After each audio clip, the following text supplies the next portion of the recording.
Good morning, Fadi, and it's a pleasure to have you with me in this conversation. And for me, last time it was very important what you had to say, but the internet went down, and so we couldn't really finish the conversation. So this time, I want to give you some time to let us know, what's going on there in Betlehem. So let's start from introducing yourself, and then we'll go through some questions.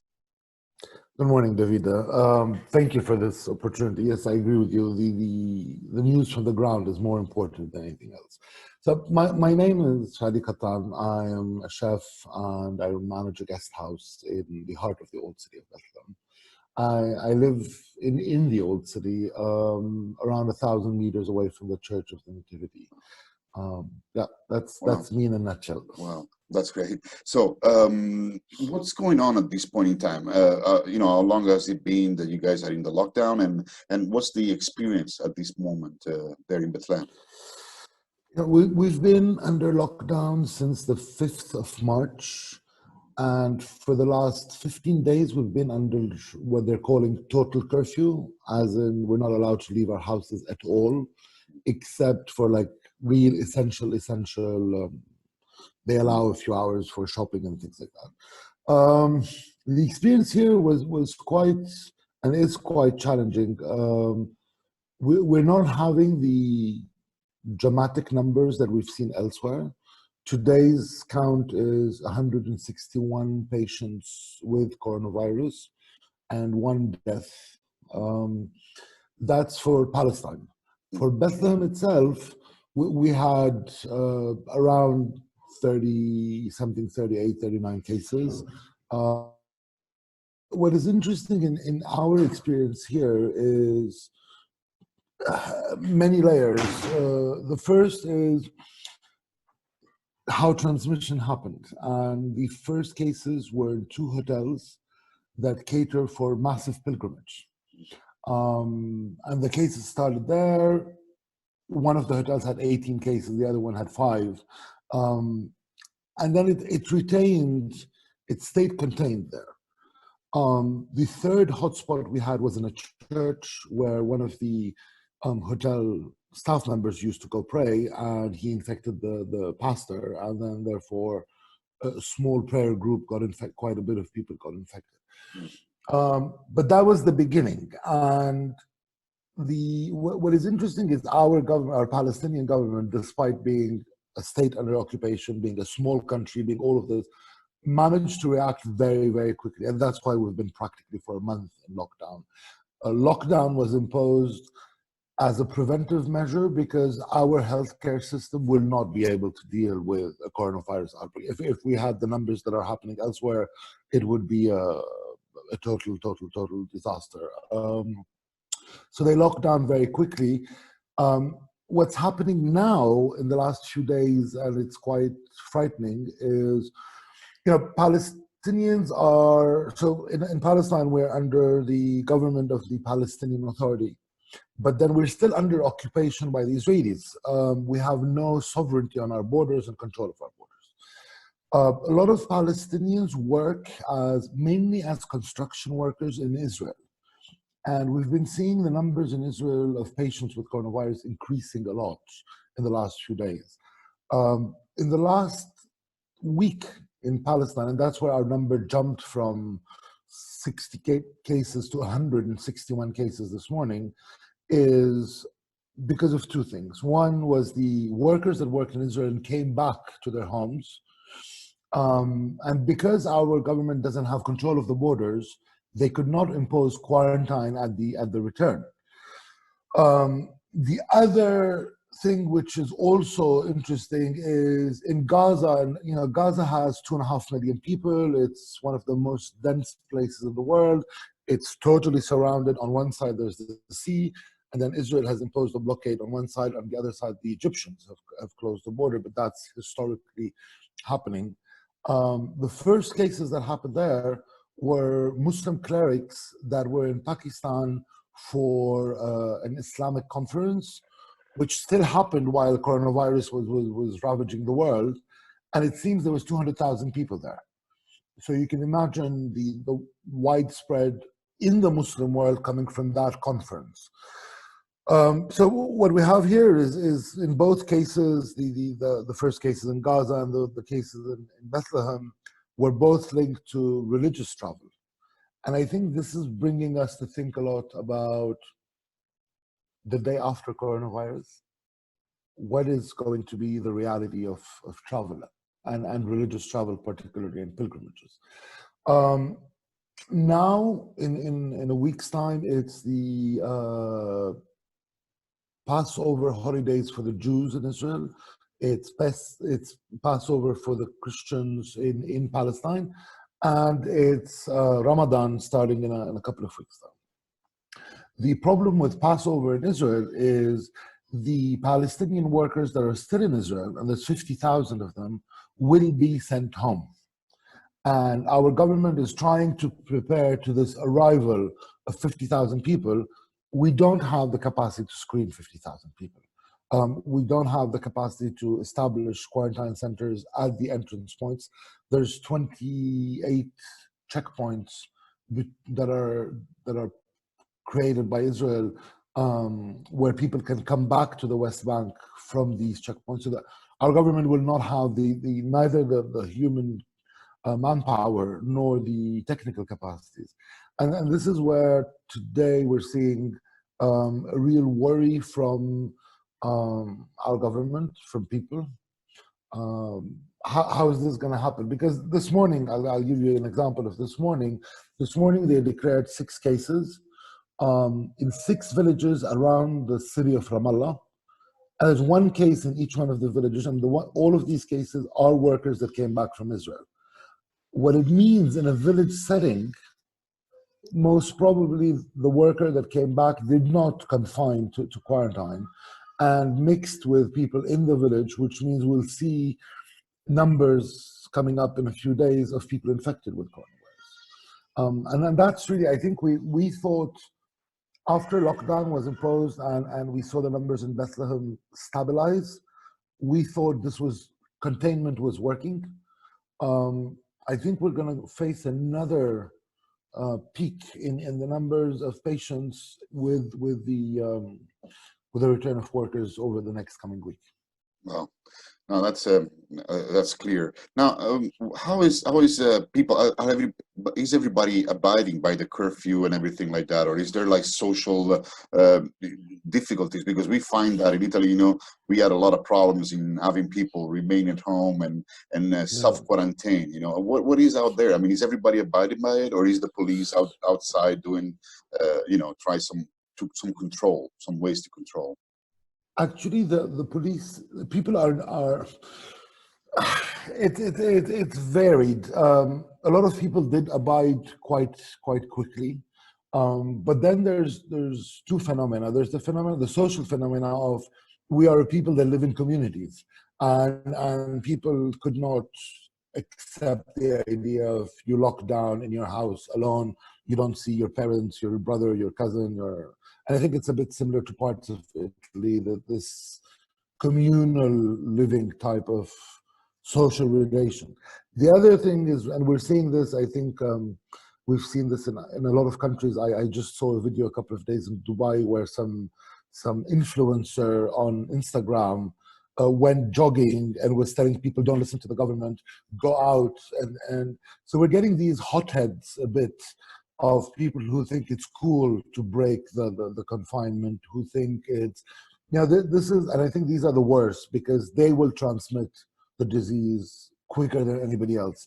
But the police here, what they did, so Bethlehem is the city, but also the region. And we have 3 main cities in Bethlehem: Beit Jala, Bethlehem, and Beit Sahur. So the first thing the police did was establish barricades between both roads leading to both other cities and isolate the 3 main cities.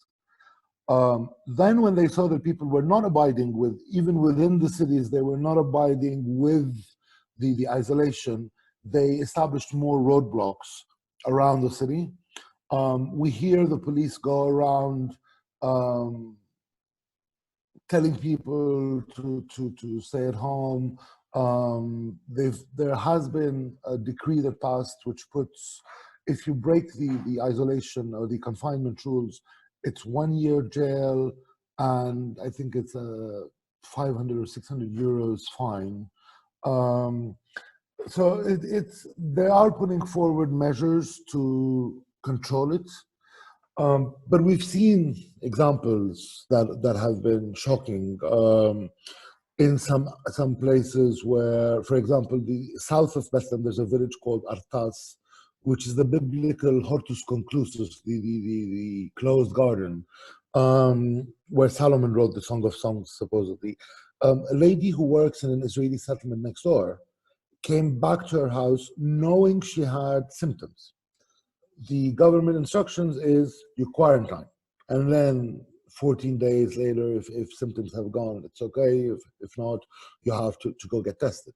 And she actually went around her social life normally and went to visit every relative she has.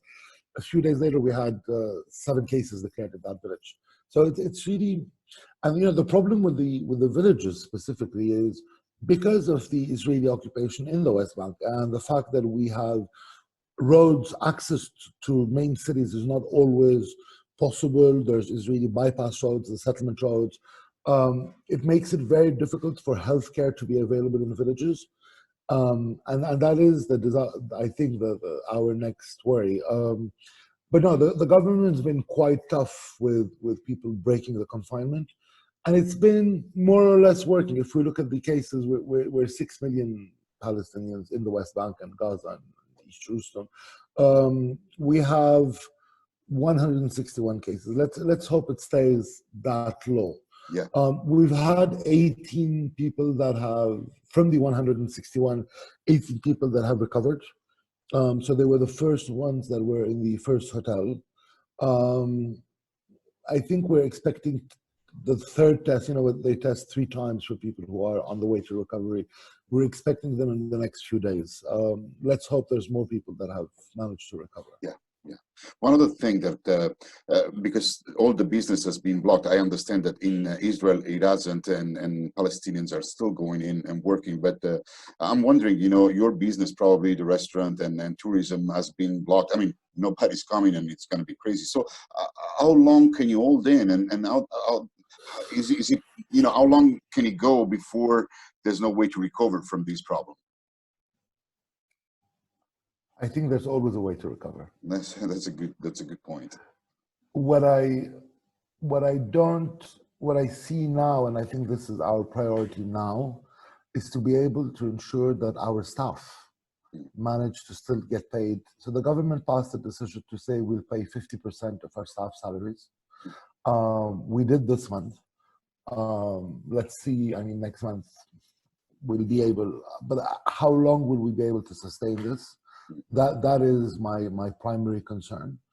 The recovery is, look, it's terrible to sound positive in these times, but I actually think recovery will happen, and recovery will happen with places like mine, because we have 12 rooms.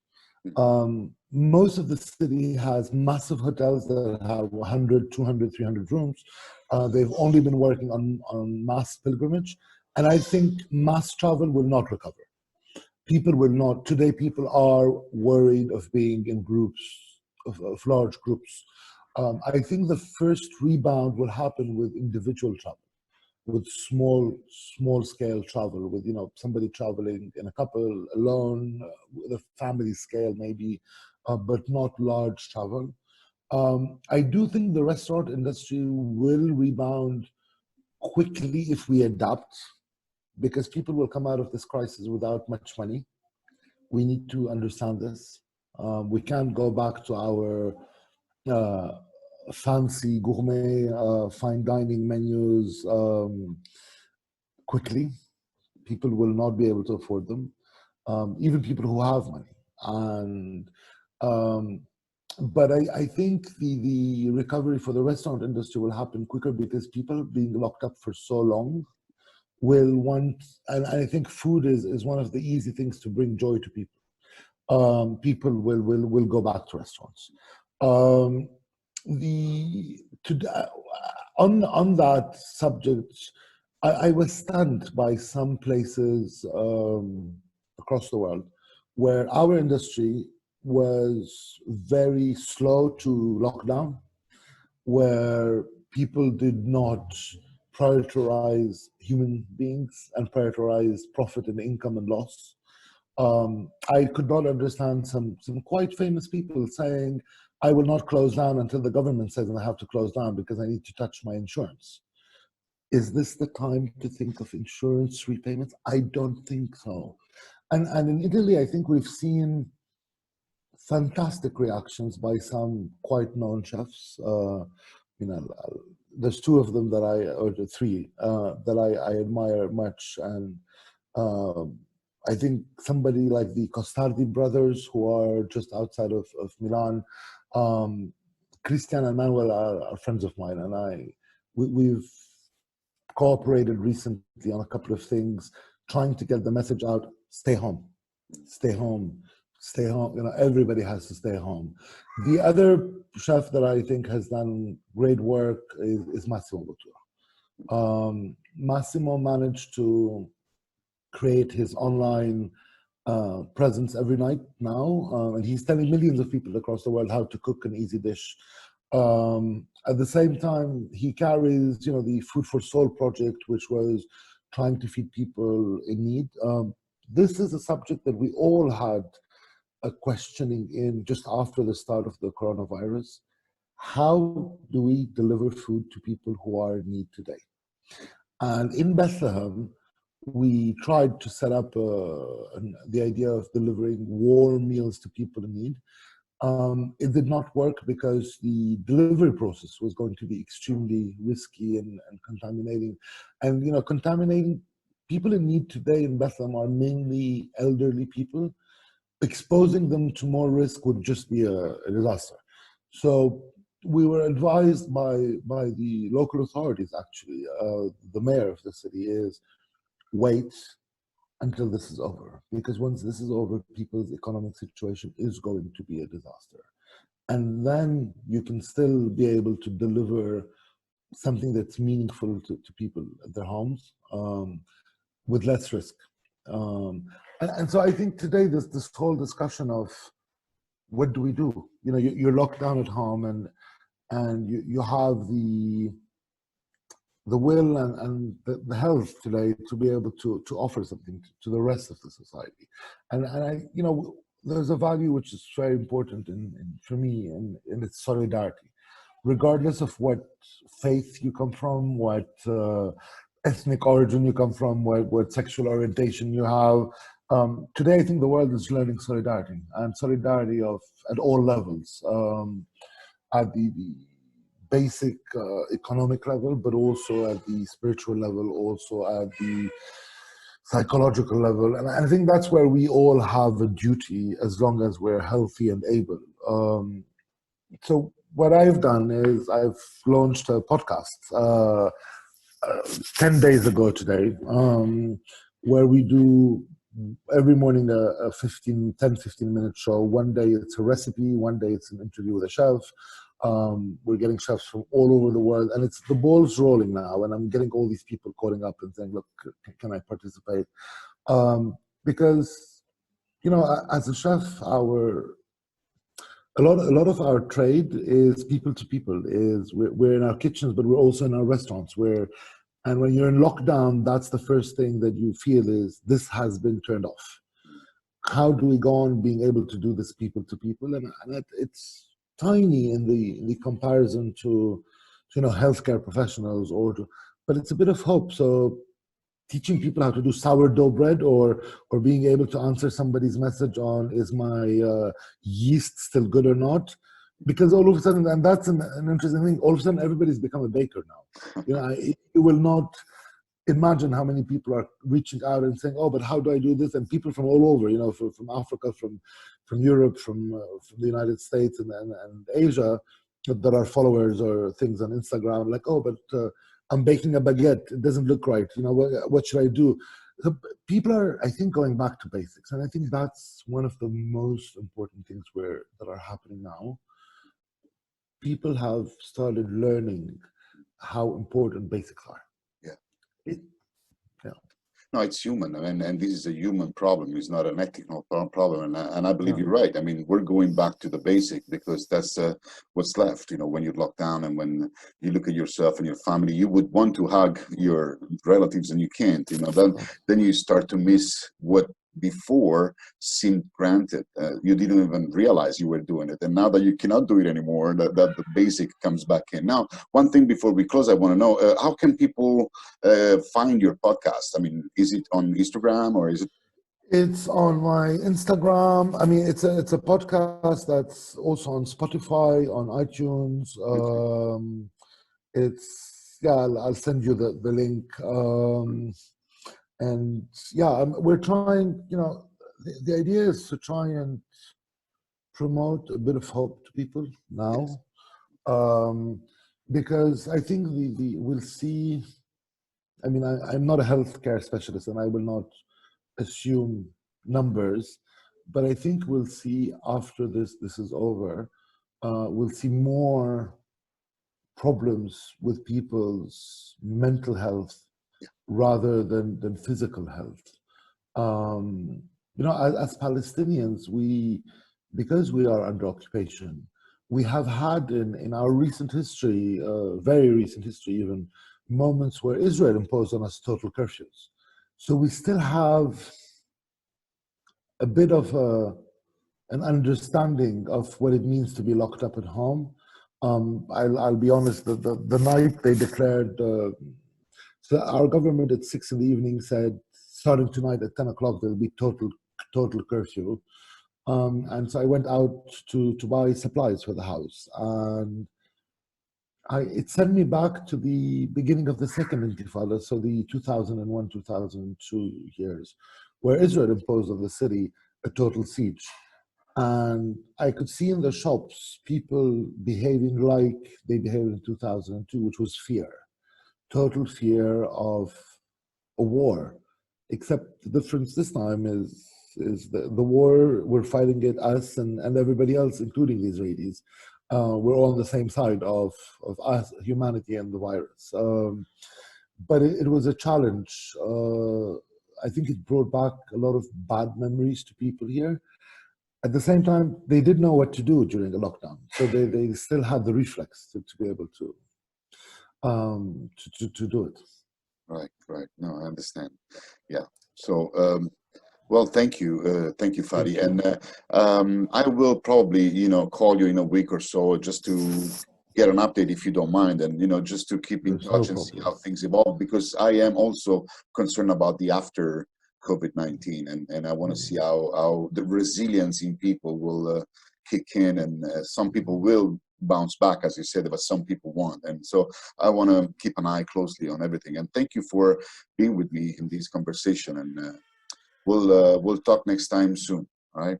Thank you, David. Stay safe and stay home. You too. Stay safe and stay strong. Bye bye. Take care. Bye. Thank you.